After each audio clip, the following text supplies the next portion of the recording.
Morning guys. आज हम start कर रहे हैं गुप्ता एंड गुप्ता की RCC design of concrete structure. अब इसमें मेन क्वेश्चनों की बात करेंगे हम, और जो क्वेश्चन को अपन को एक्सप्लेन करना होगा अच्छे से ऑप्शन वाइज उसको एक्सप्लेन करेंगे। तो आप क्वेश्चन नंबर 1 की ओर देखते हैं। To determine the modulus of rupture the size of specimen use. Modulus of rupture को जो टेस्ट यूज करता है उसका स्पेसिमेन साइज़ क्या होती है, उसकी होती है दोस्तों 150 इंटू 700। इसमें क्या होती है, ऐसा स्पेसिमेन होता है 700 mm का होता है, 1/3 पे लोडिंग लगती है 200 mm और ये हो गया 200 mm। ठीक है, जो तो इसमें जो मॉड्यूलस ऑफ रप्चर निकालते हैं, मॉड्यूलस ऑफ रप्चर होता है MOR1 is equal to modulus of rupture होता है PL/BD²। ठीक है, तो ये याद रखना। अब क्वेश्चन नंबर 2 की बात की जाए, the property of the fresh concrete in which the water in mix tend to rise the surface will placing and compacting is called. मतलब इसमें बोला है कि अपन कोई भी फ्रेश कॉन्क्रीट को कॉम्पैक्टिंग उसको प्लेसिंग करते हैं। कॉम्पैक्टिंग जब वाटर का ऊपर आना उसके सतह पर, उसको क्या बोलते हैं, उसको बोलते हैं दोस्तों ब्लीडिंग। क्या बोलते हैं, ऑप्शन नंबर 2 ब्लीडिंग बोलते हैं। अब ये एक तो होता है सेग्रीगेशन क्या होता है, जब कोर्स एग्रीगेट और फाइन एग्रीगेट दोनों का अलग होना, सेपरेट होना, उसको बोलते हैं सेपरेशन। अभी किस कारण ओकर होती है, ये ओकर होती है यदि अपन लॉन्ग डिस्टेंस पे कंक्रीट को ट्रांसपोर्ट कर रहे हैं या फिर कंक्रीट को 1 मीटर की हाइट से फॉल कर रहे हैं, तो उसके कारण क्या होता है, सेग्रीगेशन हो जाता है। एक होता है बल्किंग क्या होता है, किसी भी सैंड में पानी की मात्रा आने का सैंड का डिफॉर्मेशन, वॉल्यूम का डिफॉर्मेशन मतलब वॉल्यूम का बढ़ना, इसको बोलते हैं बल्किंग। क्रीप होती है कंक्रीट का डिफॉर्म होना टाइम के साथ में हल्का, उसको बोलते हैं क्रीप कोफिशिएंट क्या होता है, क्रीप कोफिशिएंट ये दिस कंडीशन ये मैं आगे बताऊंगा। क्वेश्चन नंबर 3 की बात की जाए, क्वेश्चन नंबर 2 में ऑप्शन होगा 2। क्वेश्चन नंबर 3 की बात की जाए, select the incorrect statement. Incorrect statement कौन सा है, तो देखो पहला ऑप्शन बोल रहा है lean mix build more as compare to rich one.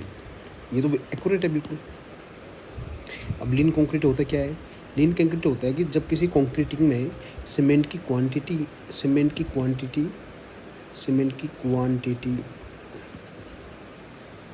10% से कम है ना, उसमें लीन कंक्रीट होगा वो। ठीक है, या फिर ऐसे बोल सकते हैं किसी भी कंक्रीट में लैक ऑफ फाइन पार्टिकल उसको बोलते हैं। तो ऑप्शन नंबर 2 तो करेक्ट होगा। ऑप्शन नंबर बी की बात करें, bleeding can be minimize by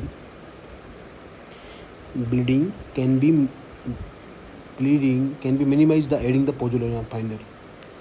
ये भी सही होगा कि किसी में यदि pozzolana finer particle aggregate use करेंगे तो उसकी मिनिमाइज होगा।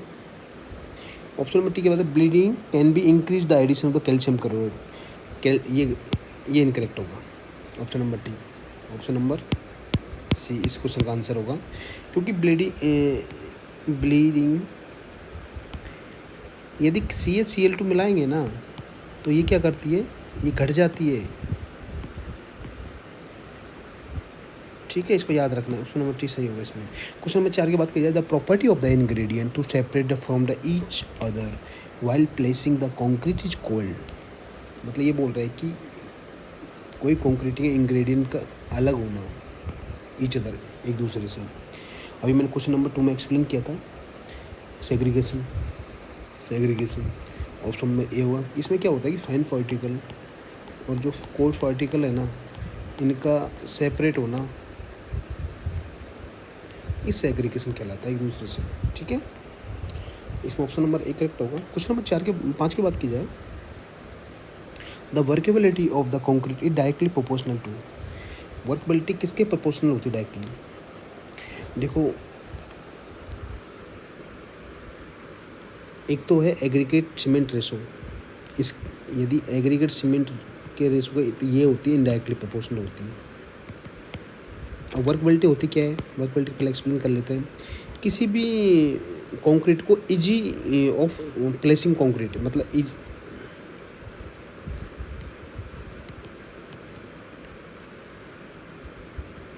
कंक्रीट, ठीक है।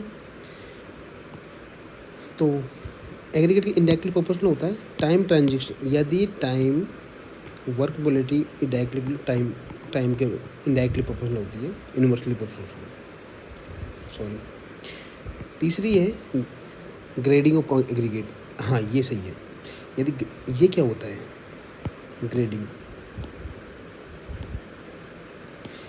जितनी कंक्रीट में अच्छी ग्रेडिंग के पार्टिकल होंगे ना, प्रॉपर ग्रेडिंग के,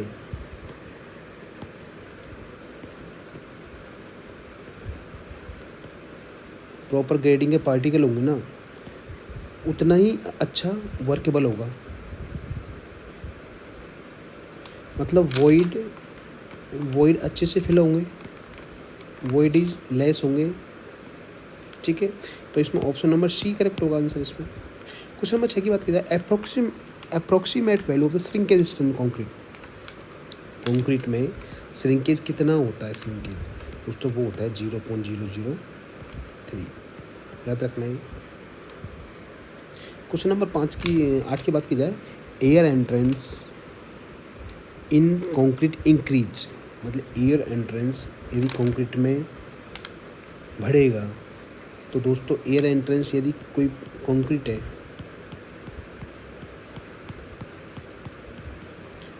कोई भी कंक्रीट है,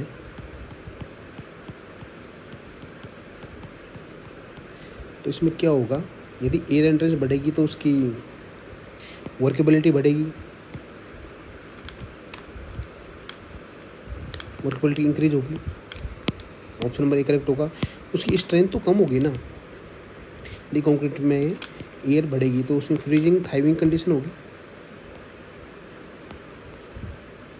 तो उसकी स्ट्रेंथ तो घटेगी। इफेक्ट ऑफ टेम्परेचर वेरिएशन, इसमें कोई इफेक्ट नहीं पड़ेगा, ठीक है। तो यूनिट वेट उसका घटेगा, ठीक है। तो ऑप्शन नंबर इसमें क्या क्या होगा, ऑप्शन नंबर ए करेक्ट होगा आंसर इसमें। क्वेश्चन नंबर 9 की बात की जाए, the relation between the modulus of rupture, modulus of rupture FCR, splitting strength FCS और डैक टेंसल स्ट्रेंथ FCT, इनमें रिलेशन बताना है।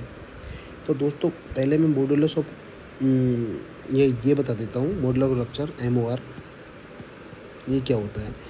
ये क्या होता है कि बेंडिंग स्ट्रेंथ के कारण जो भी कंक्रीट में आएगी, स्ट्रेंथ आएगी, उसको बोलेंगे मॉड्यूलस ऑफ रप्चर।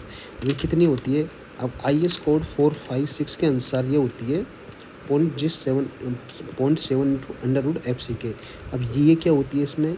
ये होती है कंक्रीट की कैरेक्टरिस्टिक कंप्रेसिव स्ट्रेंथ होती है, कैरेक्टरिस्टिक कंप्रेसिव स्ट्रेंथ होती है। ये हो गया। अब एक होता है स्प्लिटिंग टेंसाइल टेस्ट। स्प्लिटिंग क्या होता है? स्प्लिटिंग वह टेस्ट होता है जो वैसे एक्यूरेट अच्छा होता है, मोर एक्यूरेट होता है, मोर एक्यूरेट। तो इसकी वैल्यू कितनी होती है दोस्तों? इसकी वैल्यू होती है कोड के अनुसार √0.5 FCK होती है, 0.5 √ FCK होती है, ठीक है।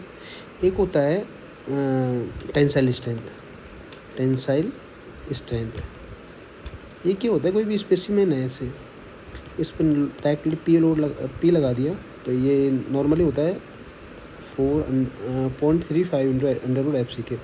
तो अपन इससे अनुमान लगा सकते हैं, ये FCR हो गया, ये FCS हो गया और ये FCT हो गया। तो FCR is greater than by FCS greater than by FCT। तो ऑप्शन नंबर कौन सा होगा इसमें? ऑप्शन नंबर बी करेक्ट होगा इसमें, ऑप्शन नंबर इसमें बी करेक्ट होगा। क्वेश्चन नंबर 10 की बात की जाए, the approximate value of the ratio between direct tensile strength and flexor tensile strength. अब इसने रेशो पूछा है डायरेक्ट टेंसाइल स्ट्रेंथ। दोस्तों डायरेक्ट टेंसाइल स्ट्रेंथ का अभी मैंने बताया था अंदर कितना होती है वैल्यू, इसकी होती है direct tensile strength √0.45 into F C की होती है, और फ्रैक्चर स्ट्रेंथ कितनी होती है 0.77 √FC के। इनका रेशो पूछा है दोनों का, तो रेशो कर दो √FC के अपॉन 0.7 √FC के, इससे ये गया तो इसका रेशो करेंगे तो 1/2 आ जाएगा, 1/2 = 0.5। तो इसमें आंसर कौन सा आएगा, ऑप्शन नंबर 2 करेक्ट होगा। क्वेश्चन नंबर 11 की बात की जाए, strength of concrete increase with, concrete की स्ट्रेंथ कैसे बढ़ाएंगे, मतलब कंक्रीट की स्ट्रेंथ कैसे बढ़ेगी। ऑप्शन देखते हैं अपन। ऑप्शन नंबर 1 की बात की जाए, यदि ऑप्शन नंबर 1 की बात किया increasing the water cement ratio, नहीं, यदि वाटर सीमेंट रेशो बढ़ेगा तो उसकी स्ट्रेंथ घटेगी, ठीक है, ये नहीं हो सकता।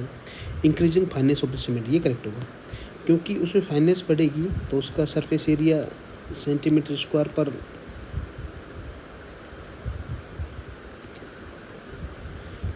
एरिया बढ़ेगा, एरिया का उसमें क्या है बियरिंग, उसकी स्ट्रेंथ बढ़ेगी, तो ऑप्शन नंबर 2 करेक्ट होगा इसमें। Decrease curing time, decrease curing time तो क्या हो गया, उसकी क्यूरिंग टाइम बढ़ेगी तो इसकी स्ट्रेंथ कम हो जाएगी, क्योंकि उसमें वॉइड क्रिएटेड हो जाएंगी कंक्रीट में, ठीक है, तो ये नहीं हो सकता। डिक्रीज साइज ऑफ एग्रीगेट, यदि साइज ऑफ एग्रीगेट घटा देंगे तो उसकी स्ट्रेंथ घटेगी उसकी, यदि अपन साइज बढ़ाएंगे तो उसकी स्ट्रेंथ भी बढ़ेगी। तो अब इसमें ऑप्शन क्या आंसर होगा, इसमें ऑप्शन नंबर बी करेक्ट होगा, ठीक है। क्वेश्चन नंबर 12 की बात की जाए, the relation between the modulus of rupture for characteristic strength of concrete for given इसको फॉर गिवन मतलब इसमें पूछा है कि मॉडुलस ऑफ रप्चर को कैसे डिनोट कर सकते हैं अपन, मतलब कौन सा ऑप्शन सही होगा इसमें। मॉडुलस अपन जानते हैं कि FCR = 0.7 FC को होता है, कोड 4-5 IS 456 का आंसर कितना होता है √7 इंटू FC के है कैरेक्टरिस्टिक कंप्रेसिव स्ट्रेंथ, कंक्रीट की कैरेक्टरिस्टिक कंप्रेसिव स्ट्रेंथ होगी, ठीक है। अब क्वेश्चन नंबर मैं 13 की बात करूँगा, वेयर फोर 13 की बात करूँगा, तो इसको मिटा दो, इसको गलत टाइप हो गया ये। क्वेश्चन नंबर 13 की बात करूँगा, the compressive strength of 100 mm cube है as compare to 150 mm cube always, मतलब इसमें 100 mm क्यूब का वैल्यू इसके कंपेयर में क्या होगी इसमें। तो दोस्तों पहले मैं एक चार्ट बना देता हूँ आपको, क्यूब लिख देता हूँ यहाँ, तो 100 mm 150 mm 200 mm, और यहाँ इसकी स्ट्रेंथ लिख देता हूँ। स्ट्रेंथ होगी इसकी 1.05, 1 एंड 0.95। तो जैसे जैसे क्यूब की साइज़ बढ़ रही है वैसे वैसे स्ट्रेंथ का मान घटेगा, जैसे जैसे क्यूब की साइज़ घट रही है वैसे वैसे स्ट्रेंथ का मान बढ़ रहा है। तो इसके कंपेयर में 150 के कंपेयर में 100 का कितना है, 5% ज़्यादा है, देख लीजिए 5%, 0.0 यहाँ 1 है, यहाँ 1.05 है, तो 5% ज़्यादा है, तो कितना परसेंट होगा, more than 5%। Option number 1 correct होगा इसमें, ठीक है। ये टेबल आपको रखनी है, 100 है, 150 है, 200 है, 1.05, 100 और क्या 1 एंड 0.95। क्वेश्चन नंबर 14 की बात की जाए, द अकॉर्डिंग टू IS 456-1978 पुराना कोड के अनुसार द मॉड्यूलस ऑफ इलास्टिसिटी, इसी का मान पूछा है, Nm/mm² कैन बी टेकन, कितना लेते हैं। तो दोस्तों वो होती है दोस्तों इस कोड के अनुसार होती है 5700 √FC। ऑप्शन नंबर 1 करेक्ट होगा इसमें, 00 √FC। यदि 456 2000 के अनुसार ये पूछ लेता तो इसमें होती 5000 √FC। बट इसे पुराने कोड के अनुसार पूछा है तो इसमें ऑप्शन नंबर 1 करेक्ट होगा। यदि ये जो अपन EC निकाल रहे हैं, EC इजिकल जो होता है, चलिए इसको बाद में समझा दूँगा। क्वेश्चन नंबर 15 की बात की जाए, 15 के क्वेश्चन की बात कर रहे हैं हम, increase in moisture content in concrete, यदि मॉइस्चर कंटेंट किसी भी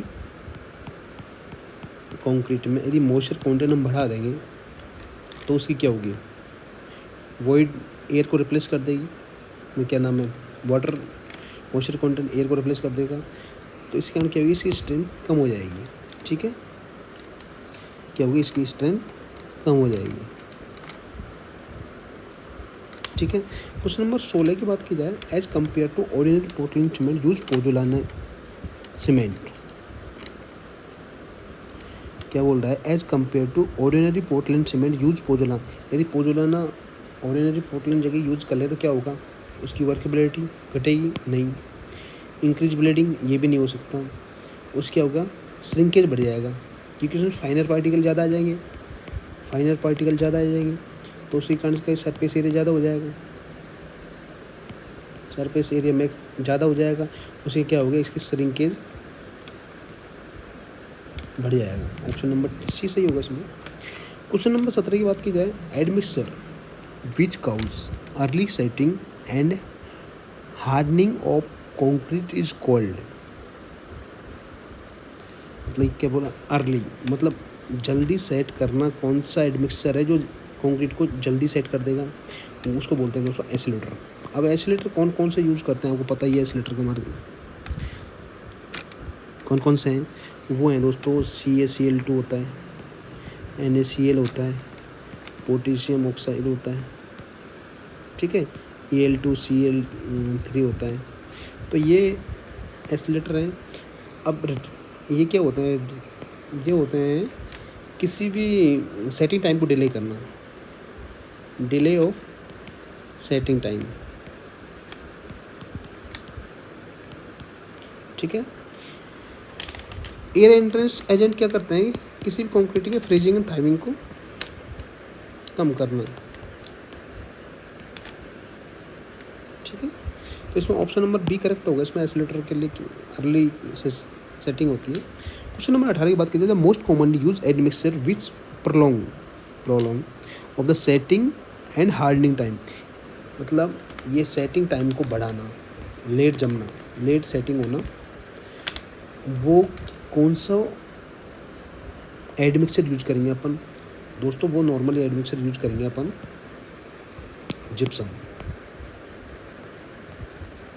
जिप्सम करते हैं, ये एसिलेटर हो गया, ठीक है। तो इसमें अपन ऑप्शन नंबर ए करेक्ट होगा। अब क्वेश्चन नंबर 19 की बात की जाए, the percentage of void in cement approximate, कितना वॉइड होते हैं सीमेंट में, तो दोस्तों ये एक्सपेरिमेंट से डायरेक्टली आता है 40% है ना, वॉइड होते हैं सीमेंट में, ठीक है। ऑप्शन नंबर बी करेक्ट होगा इसमें। क्वेश्चन नंबर 20 की बात की जाए, द स्ट्रेंथ 20 की बात कर रहे हैं, the strength of concrete after 1 year compare to 28 day strength, about it, कितनी स्ट्रेंथ होगी 1 ईयर की स्ट्रेंथ 28 डे के। तो जैसे कंक्रीट की अपन एज लिखेंगे पहले, तो यहाँ कंक्रीट की एज, और यहाँ लिखेंगे उसकी, ये मंथ में लिखेंगे अपन, मंथ में, और यहाँ लिखेंगे एज फैक्टर, ठीक है। तो 1 month, 3 month and 6 month and 1 year, ठीक है। इसका कितना आएगा 1.0 एंड 1.10, 1.15, यह आएगा 1.20 to 1.25। तो ये बोल रहा है कि 28 दिन के कंपेयर में, 28 दिन अप्रोक्सीमेटली 1 मंथ हो गया, 1 मंथ के कंपेयर में 1 ईयर का कितना होगा, तो दोस्तों इसका होगा 20 से 25% होगा, तो ऑप्शन नंबर सी सही आंसर होगा इसमें।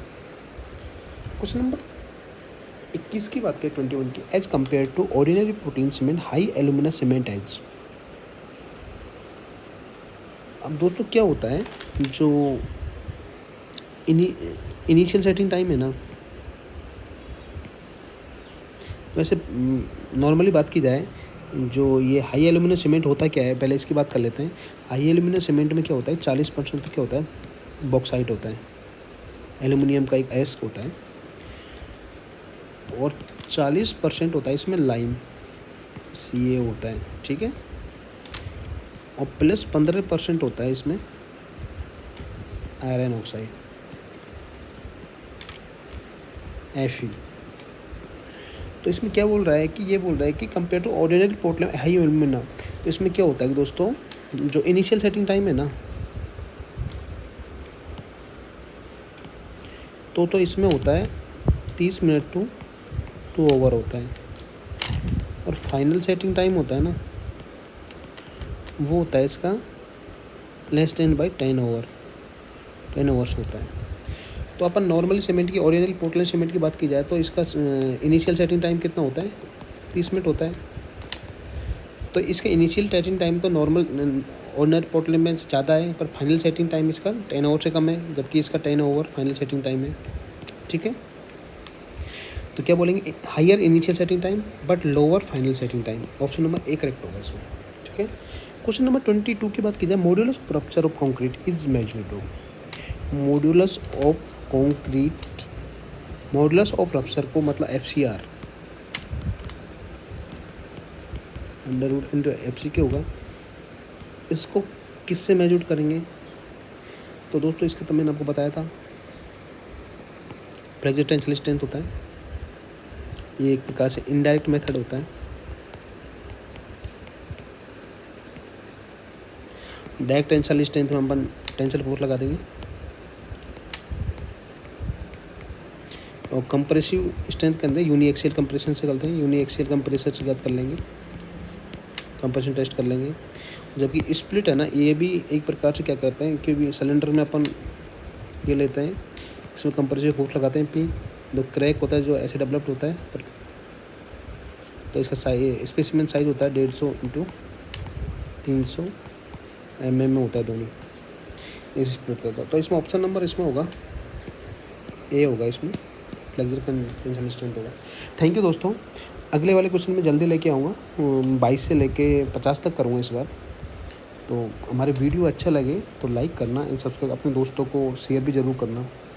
Thank you.